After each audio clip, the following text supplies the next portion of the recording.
Coming back down the M25 2 days ago, the back of the car started making this horrendous singing sound, as though the brakes were jamming on.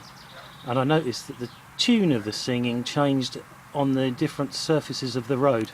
So we've taken the wheel off, thinking that we might have some brake binding here, when in fact that's not what's true at all.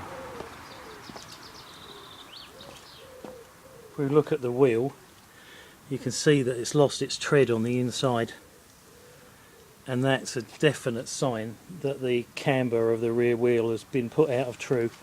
Now, I went down a massive pothole about 3 weeks ago, and I've got a feeling that's what's happened here. Fortunately, this tyre is actually right at the end of its life. It's right on the point of being illegal, so it's done 20,000 miles. I've had my money out of it.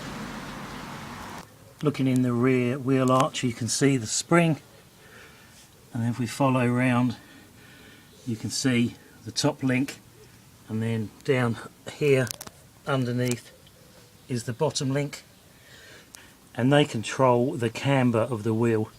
And the camber is basically how much it tips into the car or how much it tips out from the car. It is not adjustable on these cars. There is no adjustment. So if it's gone out of alignment, it means that this has got bent, or the one on the bottom has got bent, or the bushes have failed, or more likely the bolts have got bent.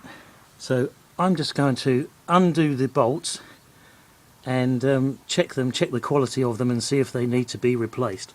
The one at the bottom there, I know I replaced that not long ago and it's looking suspiciously rusty, so I may have to put a new one in there. It may cure my problem. So I've taken the bolt out of the bottom link, and by rolling it on a flat surface, I've got a plain table. I can see that it's not distorted. It also doesn't look that worn, so presumably that one's in good condition.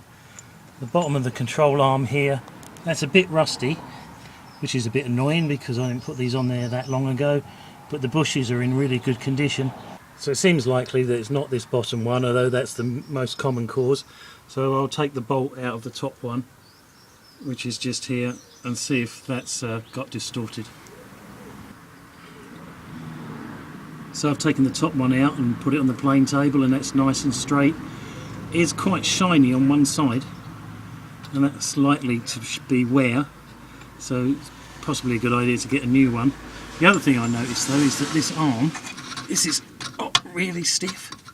I didn't imagine it should be as stiff as that. So I'll undo the other end, loosen it off, and reattach it so it's a bit more pliant. So I've taken the top link right off, just so I can clean it right up and have a really good look at it. This is a genuine part. It's even got the Ford logo cast into it. It seems really unlikely that this would get bent without it cracking.